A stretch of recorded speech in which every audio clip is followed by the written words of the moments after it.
Thank you. Lavanya ఇవాళ stage మీద అయితే శిరీష్ని చాలా మర్యాదగా మాట్లాడింది, కానీ సినిమా ట్రైలర్లో చూసినప్పుడు మాత్రం దంచేసింది తిట్లతో.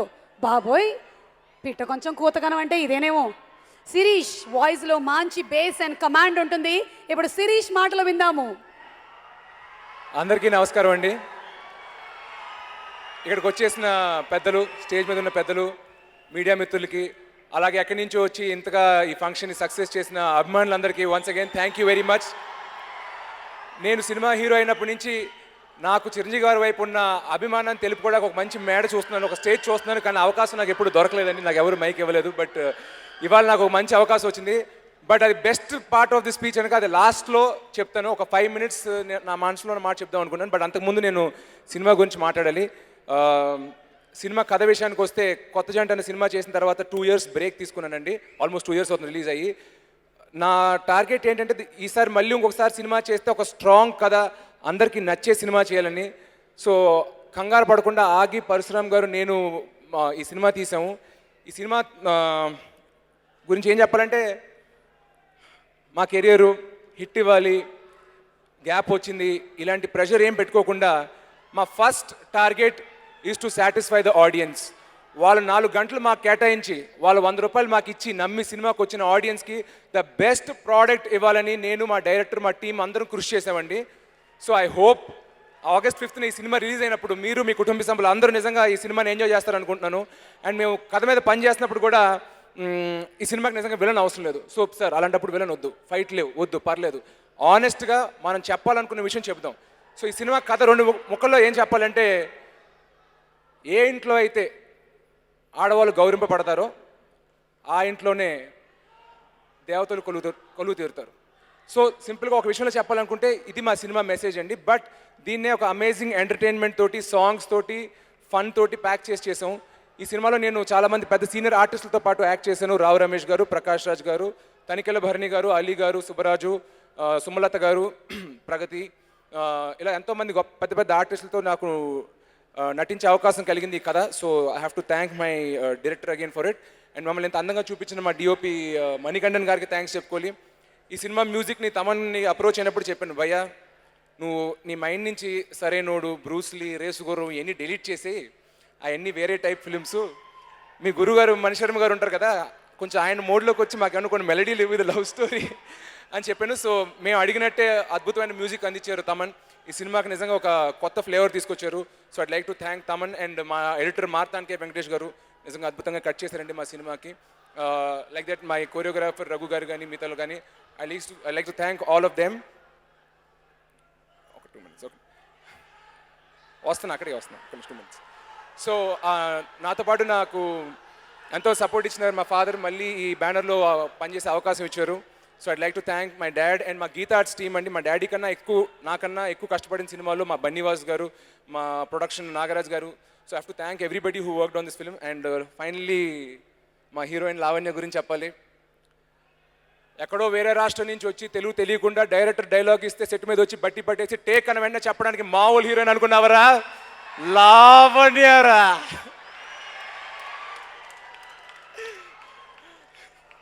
సో నేను ఎప్పుడు లావణ్యకి చెప్తుంటాను, డైరెక్టర్ గారు అన్నట్టు నీకు 2 faces ఉంటాయి, 1 before శ్రీరస్తు, 2 after శ్రీరస్తు. మొన్న ట్రైలర్ లాంచ్లో కూడా డైరెక్టర్ గారు అన్నట్టు ప్రతి కుర్రోడికి లావణ్య లాంటి గర్ల్ ఫ్రెండ్ ఉంటే బాగుందని అనిపిస్తుంది ఈ సినిమా చూసాక.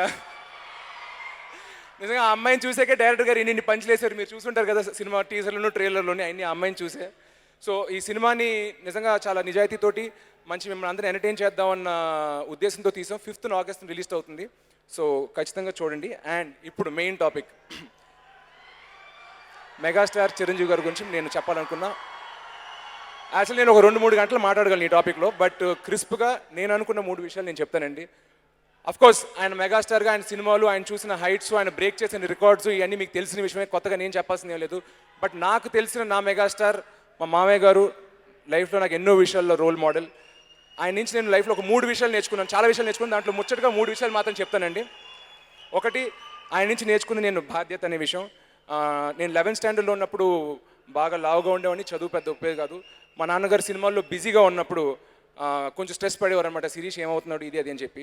అప్పుడు ఆయన ఇంట్లోనే 1 year నన్ను ఉంచుకున్నారండి. ఉంచుకుని నాకు డైలీ జిమ్కి పంపించి ప్రతి పూట ఏం తిన్నానో చూసి మా మావయ్య గారు మా అత్తగారు లిటరల్గా మా పేరెంట్స్ లాగా 1 year వాళ్ళ ఇంట్లో పెంచారు.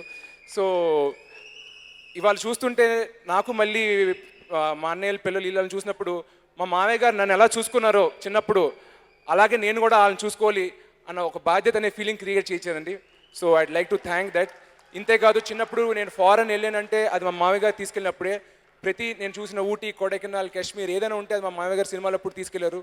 ఫారెన్ వెళ్ళే ప్రతిసారి మమ్మల్ని గుర్తుంచుకుని మా కోసం గిఫ్ట్లు తీసుకొచ్చి మా ప్రతి బర్త్డేకి గిఫ్ట్లు పంపించి మా చిన్నప్పుడు వీడియోలు ఫోటోషూట్లు అన్నీ తీసి.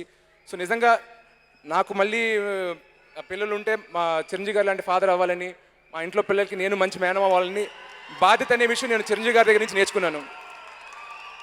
గౌరవ్ సినిమా షూటింగ్ స్టార్ట్ చేయకముందు ఆయన మెడ్రాస్కి ఒక పని మీద వచ్చారు. సో సరదాగా కలిసినప్పుడు నువ్వు యాక్టర్ అయిపోతున్నావు కదా, నీకు 2 విషయాలు చెప్తాను గుర్తుంచుకొని చెప్పారండి. ఎందుకు ఆ మూడ్లో ఎప్పుడు అలా అన్నారు, ఎందుకు అనాలనిపించింది నాకు తెలియదు. అమేజింగ్ విషయం ఒకటి చెప్పారు. నువ్వు వారంలో ఒక 40-50 మందిని కలుస్తూ ఉంటావు. వాళ్ళకి నీకు వాళ్ళు ఎవరో తెలీదు, వాళ్ళ తర్వాత చూడపోవచ్చు, మర్చిపోతావు. కానీ వాళ్ళు శిరీష్ అనే వ్యక్తిని ప్రాబ్లీ లైఫ్లో ఒక్కసారి కలుస్తారు. సో అలా కలిసినప్పుడు వాళ్ళు గుర్తించేలా చేయి, వాళ్ళు గుర్తుంచుకునేలా చేయి. ఫోటోలు అడుగుతారు, ఆటోగ్రాఫ్లు అడుగుతారు, ఇబ్బంది ఉంటుంది, నువ్వు ఏదో మూడ్లో ఉంటావు, ఉండకపోవచ్చు. బట్ రిమెంబర్, లైఫ్లో వాళ్ళు ఒకసారి కలుస్తారు. సో నేను కలిసే ప్రతి వ్యక్తి నిన్ను కలిసి వెళ్ళిపోయి ఒక మధురమైన జ్ఞాపకంతో వెళ్ళాలని చెప్పి నాకు గుర్తు చేసి చెప్పారు. నేను అది మైండ్లో బాగా దించుకున్నాను. సో ఎప్పుడైనా ఎయిర్పోర్ట్లో ఉన్న, షాపింగ్ మాల్లో ఉన్న, బయట ఉన్న ఎవరైనా ఫోటో అడిగినా, సెల్ఫీ అడిగినా నేను చాలా ఓపిక్గా ఇవ్వడం అనేది చిరంజీవి గారిని చూసి నేర్చుకున్నాను. ఆయన అప్పుడే చెప్పారు. ఇంకొక విషయం నాకు చెప్పారు అదే కాన్వర్జేషన్లో, మనిషికి ఆకలి, ఇల్లు, డబ్బు ఇలా కాకుండా ఎక్కువ తను కోరుకునేది గుర్తింపు. మనిషి బాగా కోరుకునే విషయం గుర్తింపు. సో నీ కింద పనిచేసే స్టాఫ్ కానీ, మీ డైరెక్టర్స్ కానీ, నీ టెక్నీషియన్స్ కానీ, నీ చుట్టుపక్కల ఉండేవాళ్ళు కానీ ఎవరైనా ఒక మంచి పని చేస్తే వెంటనే అది గుర్తించి వాళ్ళు ప్రోత్సహించు అని చెప్పి నాకు చెప్పారండి. సో అప్పటి నుంచి నా స్టాఫ్ కానీ, నా చుట్టుపక్కల వాళ్ళు కానీ భయంతో కాకుండా ప్రేమతో గెలుచుకోవడం నేర్చుకున్నాను. అక్కడి నుంచి నా లైఫ్ నిజంగా మారింది. I'm much more happier. అవతల కళ్ళలో ఆనందం చూస్తుంటే అది నాకు రెట్టింపు ఆనందం వేస్తుంది. అండ్ అదే కాకుండా ప్రోత్సహించడం గురించి చెప్పాలంటే, మా ఫ్యామిలీలో ఉన్న ప్రతి ఫ్యామిలీ మెంబర్, పవన్ కళ్యాణ్ గారు కానీ, బన్నీ కానీ, చరణ్ కానీ, వరుణ్ కానీ, తేజు కానీ, మా ఫంక్షన్స్ దేనికి పిలిచినా అదొక బరువుగా కాకుండా ఒక బాధ్యతగా ఫీల్ అయ్యి వచ్చి మమ్మల్ని ప్రోత్సహించినందుకు చిరంజీవి గారికి మరొకసారి థ్యాంక్స్ చెప్పుకోవాలి.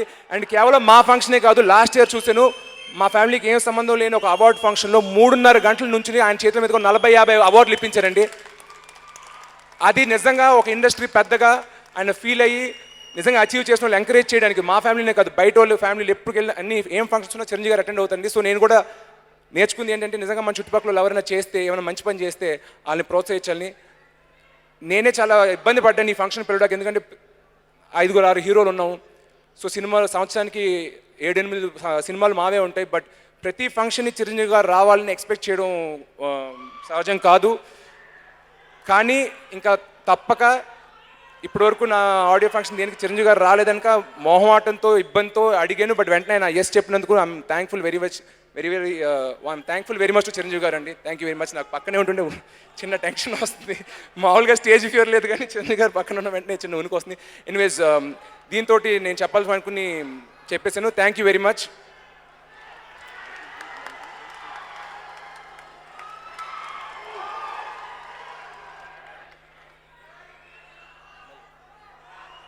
శిరీష్, ਤੁਸੀਂ గ్రేట్ హో, సూపర్ స్పీకర్ హో, వావ్. ఓకే, సో శిరీష్ తనకి మనసులో అనిపించినటువంటి మాటలన్నీ ఈరోజు ఇక్కడ వినిపించేశాడు. ఇక సినిమా ఆగస్ట్ 5వ తారీఖున రిలీజ్ అయిన తర్వాత మనం ఆ క్యారెక్టర్ ఎలా ఉంది, శ్రీరస్తు శుభమస్తు అంటూ టీం అందరినీ దీవిద్దాం. మెగాస్టార్ చిరంజీవి గారు తన ఫ్యామిలీ మెంబర్స్ ఇండస్ట్రీకి రావడానికి ఇన్స్పిరేషన్ అయ్యారు. ఎంతోమంది ఫ్యామిలీస్ నుంచి నటన వైపు వచ్చి స్వయం కృషితో పైకి రావడానికి ఇన్స్పిరేషన్ అయ్యారు.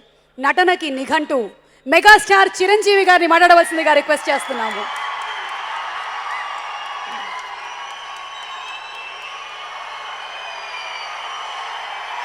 Thank you.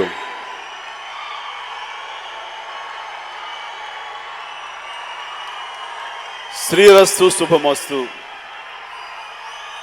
ప్రీ రిలీజ్ ఈవెంట్కి విచ్చేసినటువంటి ఆహ్వానితులకు, పరిశ్రమలోని మిత్రులకు, ఇతర పెద్దలకు, ముఖ్యంగా మా మెగా అభిమానులకు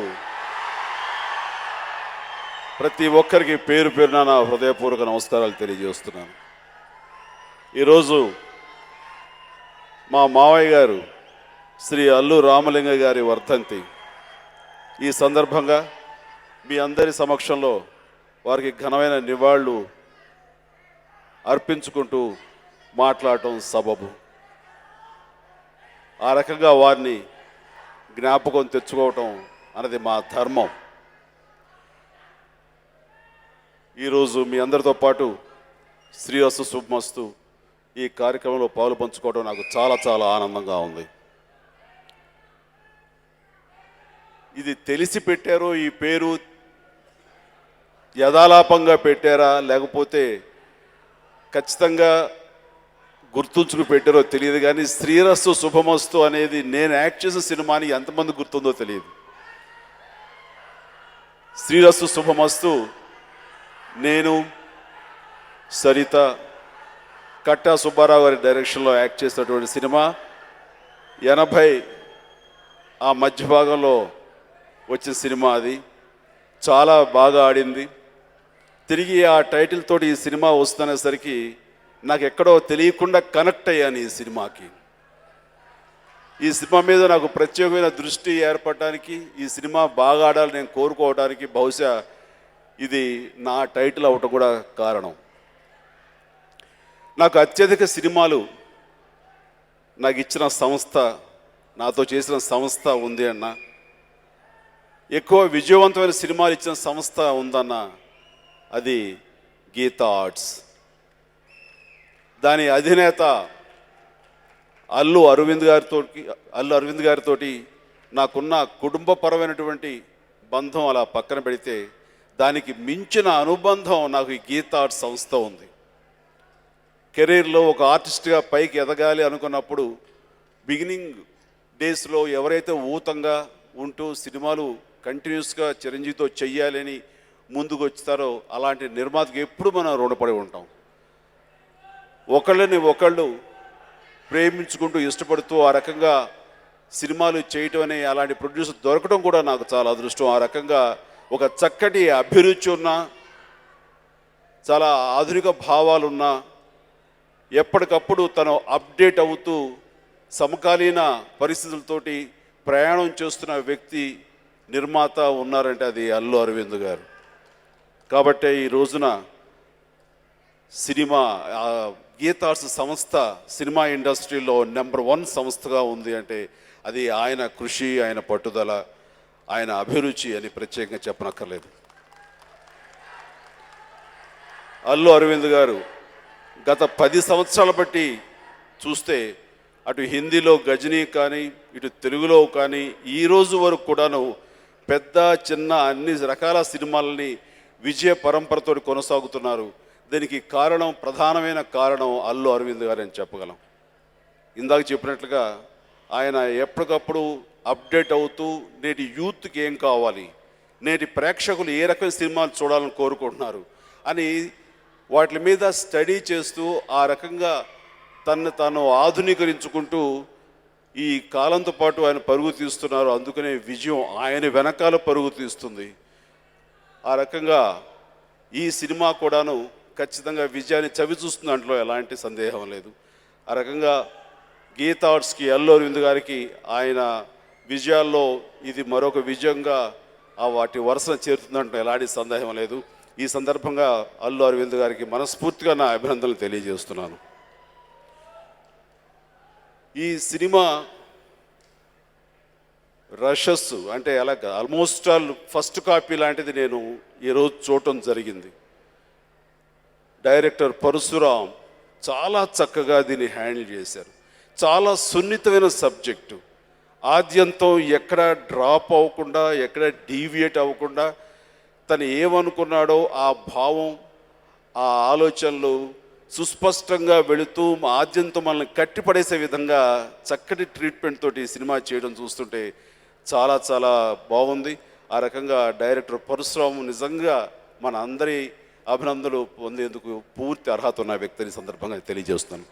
Parashuram, all the best, God bless, done a wonderful job. మీకు చెప్పలేదు, నేను స్టేజ్ మీద చెప్తాం పబ్లిక్ సమక్షంలోని. చాలా బాగా చేశారు. ఇది ఈ సబ్జెక్టు ఎలాంటి అంతరాలు లేనటువంటి ప్రేమ పెళ్ళిళ్ళకు అభ్యంతరాలు చెప్పేటటువంటి ఒక రిచ్ ఫాదర్కి, మంచి అభ్యుదయ భావాలు ఉన్నటువంటి కొడుకులకి మధ్య జరిగే సంఘర్షణ, ప్రేమ సంఘర్షణ, ఈగో క్లాష్ ఈ సినిమా ముఖ్య కథాంశం. మధ్య తరగతి వాళ్ళ మీద చులకన భావం ఉన్నటువంటి ఒక ధనికుడికి కొడుకులకి మధ్య జరిగే ఈ సంఘర్షణ మొత్తం చాలా చక్కగా తీయటం జరిగింది, చూపించడం జరిగింది. ఈ సినిమా చూస్తుంటే ఒక సక్సెస్ఫుల్ సినిమా గతం సినిమా గుర్తు రావడం అన్నది ఇది ఆరోగ్యకరమేనే అనుకుంటున్నాను నేను. నాకు బొమ్మరిల్లు గుర్తొచ్చింది. బొమ్మరిల్లులో ఎలాంటి కథాంశంతో జనాల్ని ఆకట్టుకుందో, ప్రజల మన్ననలను పొందిందో, అదే రీతిలో ఈ సినిమా ఖచ్చితంగా అందరి మన్ననలు పొందుతుండటంలో ఎలాంటి సందేహం లేదు. నాకైతే శిరీష్ విషయానికి వస్తే, శిరీష్ ఈ సినిమాలో నాకు చాలా కొత్తగా కనిపించాడు. గత 2 సినిమాలు చూశాను. ఇంకా మనిషిలో ఇంకా పట్టు రావాలి, నటన మీద ఇంకొంచెం స్థాన పట్టాలి అనే ఆ రకమైన ఆలోచన ఉంది. ఇందులో పూర్తి స్థాయిలో తను కృతకృత్యుడు అయ్యాడు అని అనటంలో ఎలాంటి సందేహం లేదు. శిరీష్ అనగానే నాకు చిన్నప్పుడు, ఇందాక అల్లారు ఎందుగా చెప్పినట్లుగా, చిన్నప్పటి నుంచి కాదు, తను పురిట్లో ఉన్నప్పటి నుంచి, పుట్టిన బిడ్డ నుంచి నాకు తెలుసు. అలాగా శిరీష్ ఆలోచన విధానం కానీ, శిరీష్ నడవడిక కానీ, శిరీష్ ప్రవర్తన ఇవన్నీ చూస్తుంటే శిరీష్ ఆర్టిస్ట్ అవుతాడని నిజంగా అనుకోలేదు.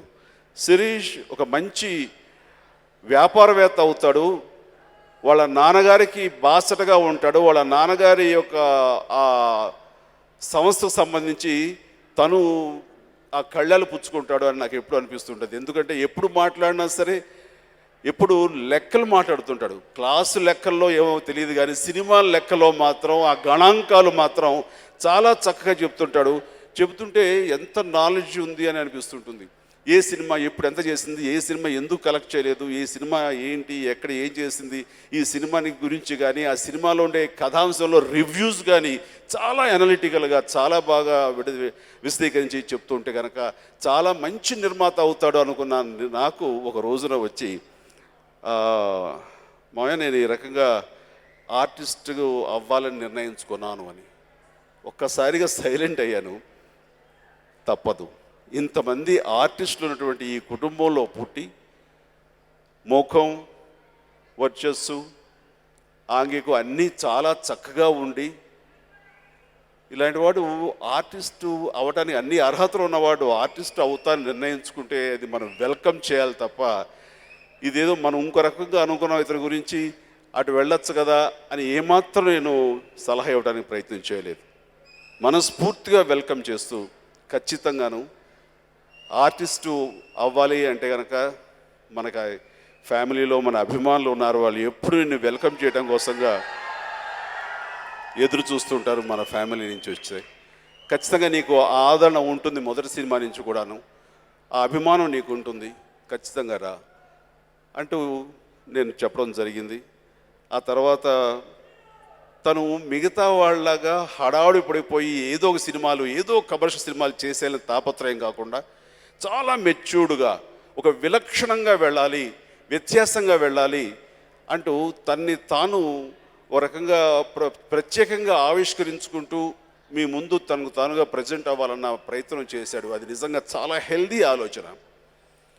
అందరి వరవడిలో వెళ్ళిపోతే 10 మందిలో తను ఒకడు, అందరితో పాటు తను ఒకడు అని అనిపించుకుంటాడు. అందరిలోనూ తను ప్రత్యేకమైన వ్యక్తి అనిపించుకోవాలంటే కనుక తన ఆలోచన విధానం చాలా కరెక్ట్గా ఉంది. ఆ రకంగా ప్రత్యేకమైనటువంటి నటుడుగా తను తాను నిరూపించుకోవడానికి చేస్తున్న ప్రయత్నానికి నేను మనస్ఫూర్తిగా అభినందిస్తూ, సురేష్ నీకు చాలా మంచి భవిష్యత్తు ఉంది. సినిమా చూసిన తర్వాత నువ్వు చక్కగా నటుడిగా నువ్వు చక్కగా మలుచుకున్నావు, తీర్చిదిద్దుకున్నావు. నీకు డైరెక్టర్స్ సహకారం కూడా నీకు ఉంది కాబట్టి ఈ సినిమాతోటి నువ్వు చాలా మంచి భవిష్యత్తుకు పునాది వేసుకున్నావు. నాకు ఆ నమ్మకం కలిగిందని నేను మనస్ఫూర్తిగా శిరీష్ని మీ అందరి సమక్షంలో నేను అభినందిస్తున్నాను. నా బెస్ట్ విషెస్ శిరీష్కి తెలియజేస్తున్నాను. ఖచ్చితంగా నేను ఎప్పుడు చెప్పినట్లుగానే మిగతా మా హీరోస్కి చెప్తున్నట్టుగా ఇంట్లో ఉన్న కుర్రవాళ్ళకి తనకి చెప్తున్నాను, రావటం అనేది పెద్ద విషయం కాదు. ఈ వేదిక మీద రావటం అనేది పెద్ద విషయం కాదు. వచ్చిన తర్వాత అహర్నిశలు కష్టాన్ని నమ్ముకుని మీ అభిమానాన్ని నిరంతరం పొందడం కోసంగా తను సాయశక్తులా ప్రయత్నం చేయాలి. కృషిని నమ్ముకుని ఆ రకంగా ముందుకు సాగాలి. అది ఒక్కటే ఎవరైనా కాపాడుతుంది. వెనక ఎంతమంది ఉన్నారు? అల్లు అరవింద్ గారు ఉన్నారా, అర్జున్ ఉన్నాడా, అలా చిరంజీవి ఉన్నాడా, మిగతా ఫ్యామిలీ మెంబర్స్ ఉన్నారా, ఇవన్నీ కూడా ఆ టైంకి అది ప్రధానం అవ్వవు. ఎక్కువ ఖచ్చితంగా తన కష్టమే తనని పైకి తీసుకొస్తుంది, కష్టమే తను నిలబెడుతుంది. ఆ రకంగా శిరీష్ మీ అందరి అభిమానం పొందేందుకు, ప్రజల యొక్క ఆశీస్సులు పొందేందుకు, ప్రేక్షకుల ఆశీర్వచనాలు పొందేందుకు ఖచ్చితంగా తన వంతు కృషి చేస్తాడు నమ్మకం నాకుంది. అది ఈ సినిమా చూసిన తర్వాత నాకు అనిపించింది. ఇక లావణ్య త్రిపాఠి చాలా గ్లామరస్గా ఈ సినిమాలో చూసినప్పుడు తన చిలిపితనంతో, తన సరదా నటనతో చాలా అందాన్ని తెచ్చింది. తను సోగ్గాడే చిన్నయ్యను చూసినప్పుడు చాలా హుషారు, చాలా బాగుందని అనిపించింది. ఈ సినిమాలో మరింత అందంగా, మరింత చక్కగా ఉండి ఈ సినిమాకి ఒక గ్లామర్, యాడెడ్ గ్లామర్ ఉంటే కనుక అది Lavanya Tripathi. I wish her all the best and she has done a wonderful job. ఇక డైరెక్టర్ మరొక విషయం అయిందా చెప్పాలని నేను మిస్ అయ్యాను. డైరెక్షన్ చేయటం అది ఒక ఎత్తు, ట్రీట్మెంట్ ఒక విషయం అయితే కనుక డైలాగులు చాలా అందంగా ఉన్నాయి. చాలా ముచ్చటగా, ముచ్చల్లాగా, పొందిగ్గా రాస్తూ చాలా చక్కగా రాస్తారు. డైలాగులు ఎవరు రాశారు అని అనుకుంటే ఆ తర్వాత తెలిసింది అది ఎవరు, డైరెక్టర్ పరశురామే డైలాగులు కూడా రాశారనేసరికి తనకి అన్ని కోణాల్లోనూ is a multi faceted talented guy. అలాంటి వ్యక్తికి మంచి భవిష్యత్తు ఉండాలి మనస్ఫూర్తిగా కోరుకుంటున్నాను. ఇక కెమెరామెన్ మణికంఠన్ గారు చాలా బాగా చూపించారు ఈ సినిమాలో. చాలా అందాలు చాలా బాగున్నాయి. అదేవిధంగా మిగతా టెక్నీషియన్ అందరూ కూడా వాళ్ళ పనితనంతో ఈ సినిమాకు నిండుదనం కలగజేశారు. ఇక్కడ చెప్పాల్సింది ఎస్ఎస్ తమన్. ఎస్ఎస్ అంటే నాకు ఏంటో తెలియదు కానీ సిగ్గుపడే తమన్ అని నాకు అనిపిస్తుంటుంది. ఎప్పుడు ఒక రకమైన సిగ్గుతోటి ఉంటాడు కానీ సూపర్ హిట్స్ సాంగ్స్ ఇస్తుంటాడు. ఆ రకంగా సిగ్గు సూపర్ హిట్ కలిపి ఎస్ఎస్ అని అనుకుంటున్నాను. ఎస్ఎస్ తమన్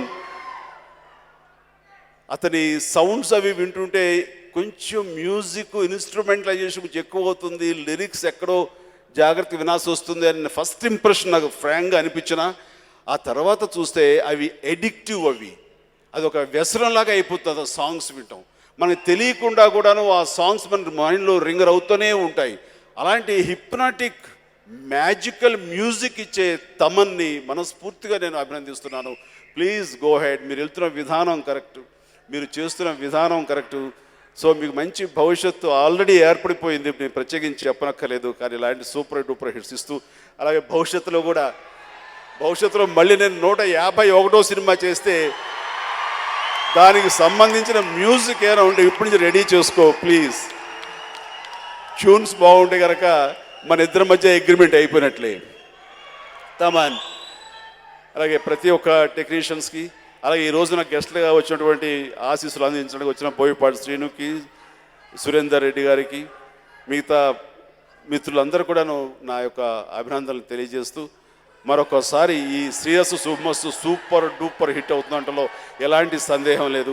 ఇక్కడ లేనటువంటి ప్రకాష్ రాజ్, సుమలత, రావు రమేష్, తల్లికెళ్ళ భరణి, వీరందరికీ కూడాను ఆర్టిస్టులు అందరికీ కూడా నా హృదయపూర్వక అభినందనలు, శుభాకాంక్షలు తెలియజేస్తూ ఈ సినిమా 5th ఆగస్ట్ రిలీజ్ అవ్వబోతుంది. ఖచ్చితంగా ఇది యూత్ని ఆకట్టుకుంటుంది. మరీ ముఖ్యంగా మధ్యతరగతి కుటుంబీకుల్ని ఎక్కువ ఆకట్టుకుంటుంది అంటలో ఎలాంటి సందేహం లేదు. ఆ రకంగా అన్ని వర్గాల ప్రేక్షకుల్ని అన్ని విధాలుగా సంతృప్తి పరిచేలాగా వాళ్ళందరికీ అన్ని రకాల ఎమోషన్ క్యాటర్ చేస్తూ చాలా చక్కగా తీసినటువంటి సినిమా విజయం తథ్యం అని సందర్భంగా తెలియజేస్తూ నాకు ఈ అవకాశం ఇచ్చినందుకు ధన్యవాదాలు తెలియజేస్తాను. జై హింద్.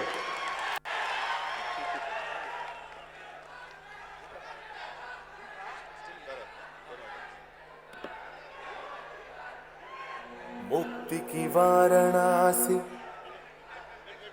వెరసి ఆవని తేరా అచ్చమైన దేశీ సారీలో అచ్చంక సావిత్రిలా పరికి నీవో నీలో పరిణితిలా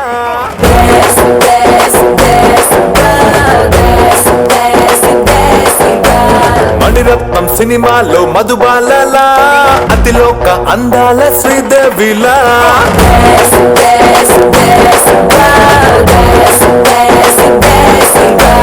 మంజాల వచ్చేసి నా మనసు కొట్టేసి దర్జాగా లాగేసుకున్నదిలే కాబట్టే తన పిచ్చి గంజాల ఎక్కేసి తన చుట్టూ చక్కర్లు కొడుకున్నాలే Desce, desce, desce, go, desce, desce, desce, go.